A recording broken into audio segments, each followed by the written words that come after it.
Today we thought we would do, Easter is coming up on Sunday, and a lot of people like to do ham, so we thought we would show you my favorite way. I do this every year to do an actual ham. So we'll get started.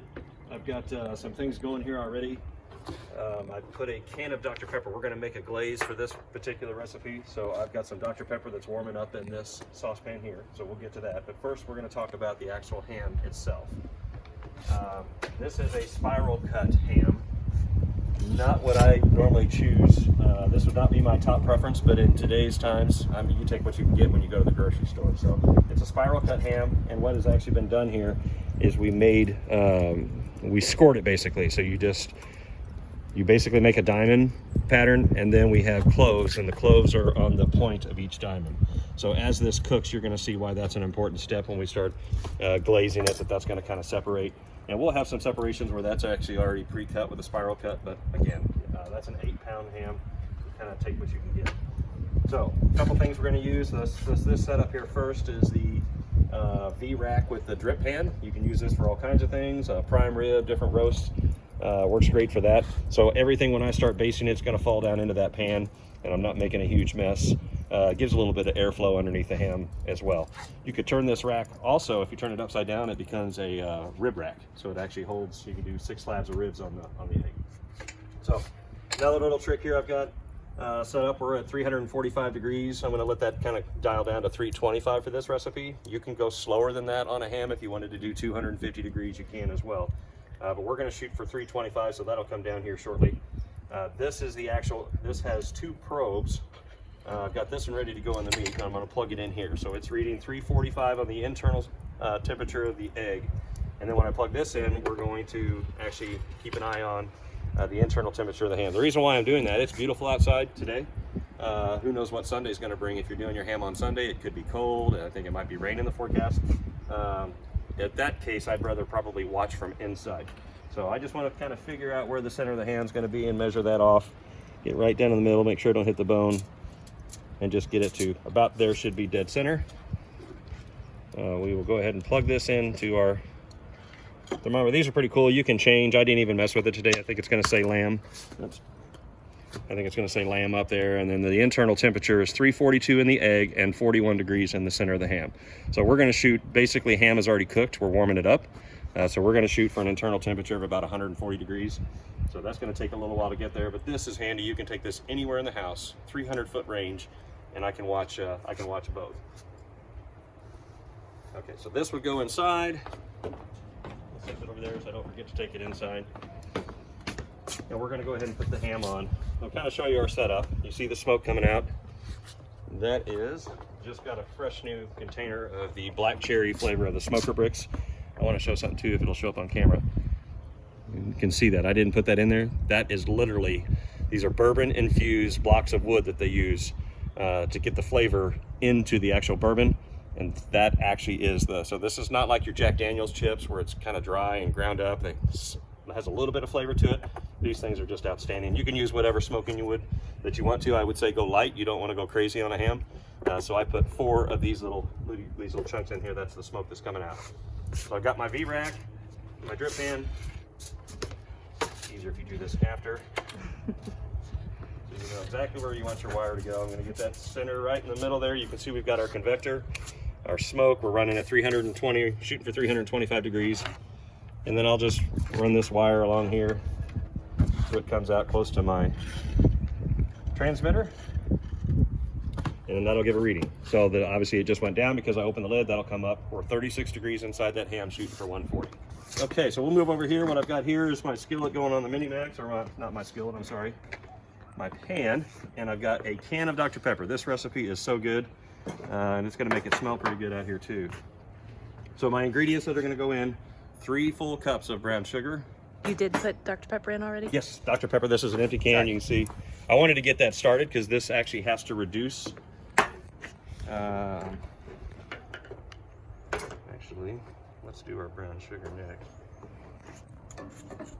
Try not to. That was how much brown sugar? 3 full cups.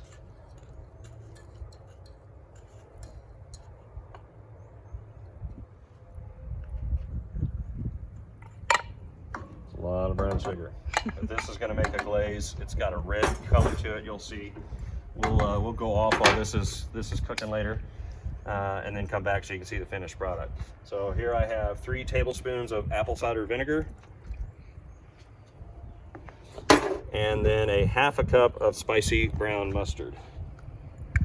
Not something I would ever put on a dish, but I can tell you it does do just great in this recipe. This recipe, I don't know if I mentioned or not, is from Pioneer Woman. I believe her name is Ree Drummond. Mm-hmm. Yep. Great show. I like a lot of her recipes that she does. This is her recipe. You can Google it, and it's right on her website. It's also in her book. I think it's called Glazed Easter Ham. So I'm going to incorporate this, and we're going to bring this to a boil. I'm just trying to break that. It smells good already. What we will do with this is actually bring this to a boil, get that into a nice, it'll just be a nice consistent liquid, and you incorporate all this mustard, and the brown sugar kind of melts down, and we'll reduce it. We'll cook it for about 20 minutes, and it'll get pretty thick. We'll remove it from the heat, and then what I like to do, I think on her recipe it calls for 2 hours. After 2 hours, it's an oven recipe, by the way. If you look it up, it's going to tell you how to do it in the oven at 325. Why do it in the oven when you can come outside and do it on the egg, is the way I look at it. So she recommends 2 hours before you start basting. I recommend, I'm probably going to give it about 30 minutes, and then I'm going to start doing the baste.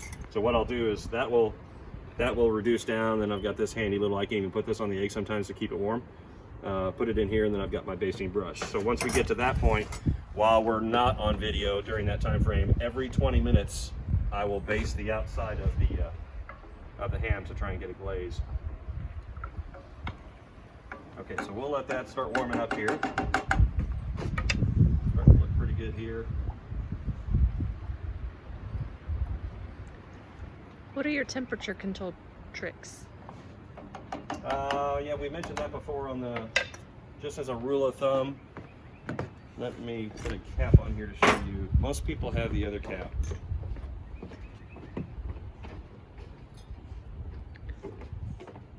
Just basics for new egg owners or existing egg owners. A trick I learned that has just helped me.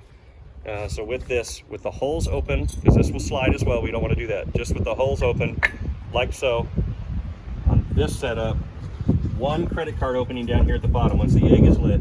If I have one credit card opening, where you could slip your credit or debit card in there, that will normally maintain 225 to 250 degrees. That's the only airflow it needs. If I slide it open to about an index finger opening, that will get me up to 350. So if we're doing the ham, I would do that. And then I might find for 350, I might just dial it down just a little bit more. It also depends if you've got wind coming at it, you may have to, but just that's a pretty good start. If you go 2 fingers on the opening or a couple inches, now you're gonna hit 450 degrees with the cap in that mode.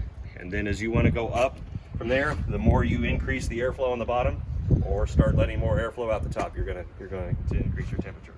On the regulator cap, it's very similar. I've got about the same opening as what that hole would be on the top. And then if you look down here, you can see not quite the 1 finger opening there, a little bit less, but again, I'm shooting for 325, and we've got a little bit of wind today, and that's pretty close. I might actually open that up just a tad more. So moving over here, just check on our, we're starting to steam here pretty good. Again, that was a whole can of Dr. Pepper. I think Pioneer Woman says you can use Coca-Cola as well. I have only used Dr. Pepper. It's just got a beautiful color to it. The goal here is going to be the glaze. And again, what we'll do with that, I'm going to bring that to a boil, because we're about done. I think we talked about everything there. I'm going to bring this to a boil and then cook it. Once it's boiling, I'm going to cook it for about 20 minutes to actually reduce it down. We'll probably reduce it down half of that to where I think normally I end up with one of these full and just a little bit left over. And then in the ham itself, every 20 minutes, I'm going to wait about a half an hour, and then every 20 minutes I'm just going to go out and hit it with the brush, all sides, and baste it to try and get that glaze. You'll see when we'll go off camera, and then we'll come back and actually show you the end result. And, I think we're starting to boil up here. Pretty good on this.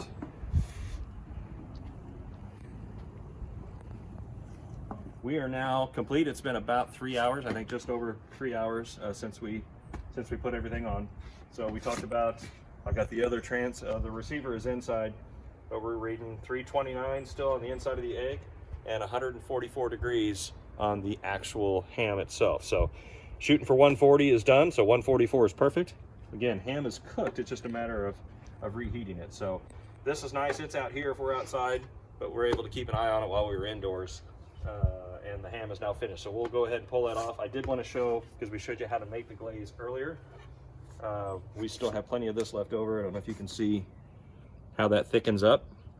Again, that was Dr. Pepper, a bunch of brown sugar, like 3 cups of brown sugar, spicy brown mustard, and apple cider vinegar. So this stuff thickens up real nice. It is tasty. So it's good when you have this left over, because this obviously is the next step that we would want to do. We'll go ahead and pull the ham off and see what we got. It was basted, kind of backtracking what we did here. The ham went on, and after the first hour or so of cooking the ham, we started at 325 degrees. We started basting it every 20 minutes. Toward the end, you can do it even more frequently because you're trying to get that glaze on the outside, almost like candy. So I'm gonna pull this off. We'll set it here where we can take a look.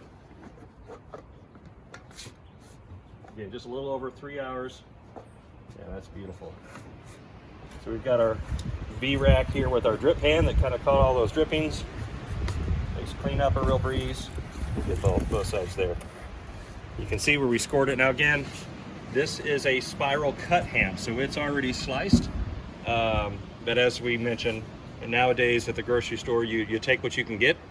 I prefer the other style ham where it's all complete, and actually we normally do the entire ham. We love the leftovers. But that is a thing of beauty. You can brush it down one more time. You can take your glaze, just since you weren't here for this part, kind of see when you put this stuff on, it goes on real nice and thick. And I would probably do this right before you bring it inside. So.